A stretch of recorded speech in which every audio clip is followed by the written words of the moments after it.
Early 20స్‌లో ఉన్న వాళ్ళకి ఇలా ఒవేరియన్ రిజర్వ్ అనేది తగ్గినప్పుడు వాళ్ళకి ప్రెగ్నెన్సీ గురించి అనేది ట్రై చేస్తున్నప్పుడు ఇబ్బందులనేవి అవుతాయి. సో, ఏం చేయాలి మెయిన్‌గా? డాక్టర్ దగ్గర ఇమ్మీడియట్‌గా కన్సల్ట్ అవ్వాలి. ఎలా కన్సల్ట్ అవ్వాలి అంటే లైక్ మాకు దీనికి ఏమైనా సైన్స్ అండ్ సిమ్టమ్స్ ఏమైనా ఉంటాయా అంటే మీ మెన్స్ట్రువల్ సైకిల్ అనేది గమనించండి. సైకిల్‌లో ఇర్రెగ్యులారిటీస్ ఏమన్నా వస్తున్నాయి అంటే ఇమ్మీడియట్‌గా డాక్టర్‌ని కన్సల్ట్ అవ్వండి. డాక్టర్‌ని కన్సల్ట్ అయిన తర్వాత దీంట్లో ఎటువంటి ప్రాబ్లమ్ ఏమీ లేదు అంటే మీరు అనుకున్నన్ని నాళ్ళు నార్మల్‌గా ఉండొచ్చు. ఒకవేళ కన్సల్ట్ అయినప్పుడు ఏవైనా సమస్యలనేవి ఉన్నాయంటే అప్పుడు బయటపడతాయి. స్కాన్ చేసినప్పుడు ఇర్రెగ్యులర్ సైకిల్స్‌కి కారణం ఏంటి?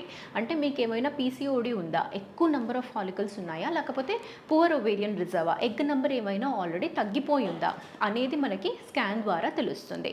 అండ్ దీన్ని తెలుసుకోవాలి అంటే ఇంకొకటి బ్లడ్ టెస్ట్ అనేది కూడా చేసుకోవచ్చు. Anti Müllerian hormone test AMH అని అంటామనమాట. ఈ టెస్ట్ అనేది చేసినప్పుడు మీ ఎగ్ నంబరు అనేది నార్మల్‌గా ఉందా లేదా అని చూడడానికి దాని ఒక వాల్యూ అనేది ఉంటుంది. జనరల్‌గా ఇది 2-4 ఉండడం అనేది నార్మల్. 2 కన్నా తగ్గిపోయింది అంటే మీకు ఎగ్ నంబర్ తగ్గుతుంది అని అర్థం. కొందరికి ఈవెన్ 0.01, 0.1 ఇలా కూడా ఉంటాయన్నమాట.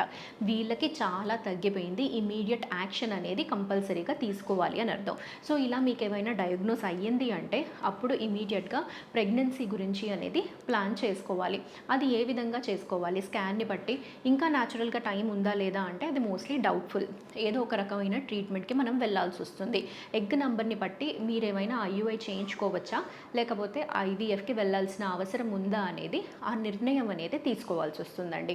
బట్ అస్సలకి ప్రెగ్నెన్సీ రాదు అని అనుకోవడానికి వీల్లేదు.